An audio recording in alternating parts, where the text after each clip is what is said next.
ప్రముఖ నటుడు చిత్తూరు నాగయ్య గారి ఇంటర్వ్యూ 1950 అక్టోబర్ నెలలో సినీ విలేకరి శ్రీ సూరిశెట్టి సాంబశివరావు బాల్జీ ప్రముఖ నటుడు చిత్తూరు నాగయ్య గారిని ఇంటర్వ్యూ చేశారు.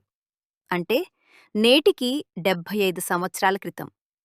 అందులో ఆసక్తి కలిగించే ముఖ్యమైనవి మీకందిస్తున్నాం. మద్రాసులో ఉన్న ఏ ఫిల్మ్ ఆఫీస్కెళ్ళినా మనకి పెద్ద పెద్ద వక్షోజాల తారల చిత్రాలు లేదా ప్రేమ సన్నివేశాల ఫోటోలు కనపడతాయి. కాని నాదయ్య గారి రేణుకా పిక్చర్స్ ఆఫీస్కెళ్ళి చూసేటప్పటికీ నా అంతటి నాకే ఆశ్చర్యం కలిగింది. ఒక్క సినిమా తార ఫోటో వాసన కూడా లేదిదంటే నమ్మండి. శ్రీరామచంద్రమూర్తి, త్యాగయ్య, సాయిబాబా, రమణ మహర్షి ఇవే చిత్రాలు. అప్పుడే నాగయ్య గారు ఇంకా సత్యకాలం నాటి మనిషేనని నిర్ధారణ చేసుకున్నా. కాసేపు క్షేమ సమాచారాలన్నీ చెప్పుకున్న మీదట కాసినిన్ని శీతల పానీయాలు కడుపులోకెళ్ళాక నెమ్మదిగా నేనే చాలా ప్రశ్నలు లేవదీశాను. ఆయనన్నిటికీ ఓపిగ్గా చిరునవ్వుతో సమాధానాలివ్వటం ప్రారంభించారు. ఏమండీ, త్యాగయ్య తర్వాత మీ రేణుకా పిక్చర్స్ చిత్రమొక్కటి ఈ మధ్య రాలేదే కారణం అని మొదలెట్టాను. నాగయ్య గారు మనసు నొచ్చుకుని, అవునండి, దేశానికి త్యాగయ్యలాంటి చిత్రాలక్కలేదు. వక్షోజాలు, తొడలు చూపించే చిత్రైతే జనం వారాల తరబడిని ఎగబడి చూస్తారు. మేమొక స్టాండర్డ్ ఇదివరకే ఏర్పాటు చేసుకున్నాం. ఉత్తమ చిత్రాలు అమ్మలనుకుంటే డిస్ట్రిబ్యూటర్లు రామంటారు, డబ్బు అసలే ఇవ్వమంటారు. అందుకే త్యాగయ్య తర్వాత ఏ చిత్రమూతియలేదు. తలా తోకా లేకుండా 4 ట్రిక్కులు చూపించే చిత్రాలకే ఫ్రీగా డబ్బు వస్తుంది అన్నారు. అయితే ప్రస్తుతం డజన్ల కొద్దీ తయారవుతున్న జానపద చిత్రాల గురించి మీ అభిప్రాయం అన్నాను. ఇప్పుడే చెప్పానుగా, ఇంతకన్నా ఇంకేం చెప్పేది? నేనేదో డబ్బు చేసుకోలేకపోయినా నా సోదరులైన కాస్త సంపాయించుకుని హాయిగా ఉన్నందుకు నాకు చాలా సంతోషం. జానపద చిత్రాల్లే ప్రజలు మెచ్చుకుని లక్షలు లక్షలు కురిపిస్తుంటే నా అభిప్రాయం ఎందుకన్నారాయన? ఇంతవరకు నాకు డబ్బంటే ఏమిటోలా ఉండేది. ఇప్పుడు డబ్బు సంపాదించడం ఎలాగో నేర్చుకుంటున్నా.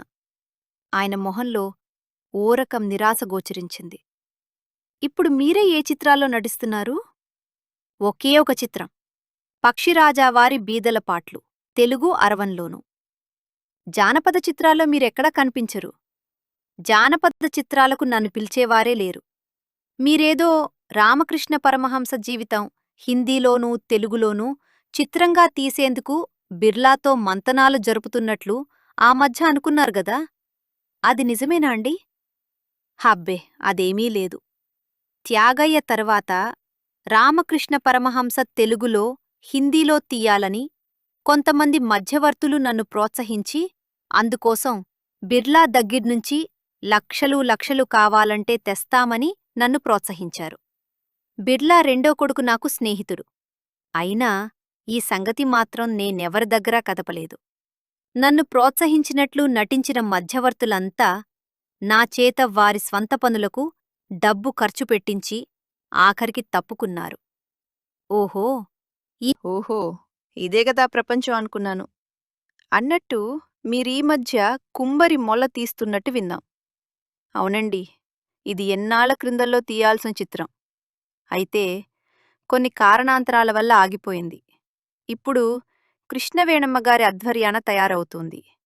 మొన్న విజయదశమి నాడే ఈ చిత్రానికి ప్రారంభోత్సవం జరిపించాం. త్యాగయ్య చిత్రాన్ని అంతర్జాతీయ చిత్ర ప్రదర్శనకి పంపించలేదేమండి? అవునండి, మాస్కోలో ఉన్న మన రాయబారి శ్రీరాధాకృష్ణన్ గారు తీసుకురమ్మన్నారు. దాన్ని కొంత మళ్ళీ ఎడిట్ చేసి ఈసారి పంపించుదామనుకుంటున్నా. పాశ్చాత్యులకి మన సంగీతమంటే చాలా ఇష్టం. మంచి రోజులొచ్చాక వేమన, పోతనల్లి కూడా పంపించాలనుంది. మీరెంతవరకు చదువుకున్నారండి? బిఏ వరకు. సినిమా జీవితంలో చెప్తారా మీ అనుభవాలు? నా సినిమా జీవితంలో ఆర్టిస్టుగా, సంగీత దర్శకుడిగా, ప్రొడ్యూసర్గా నాకనుభవం ఉంది. అవన్నీ రాస్తే ఓ పెద్ద గ్రంథమవుతుందేమో. ఎప్పటికైనా అవన్నీ పుస్తక రూపాన బయటపెట్టి క్రొత్తగా వచ్చేవారందరికీ మార్గదర్శకంగా ఉండేటు చేస్తాన్లేండి. మీ అభిమానం నటులెవరండి? అందరూ అభిమానులే. బాగా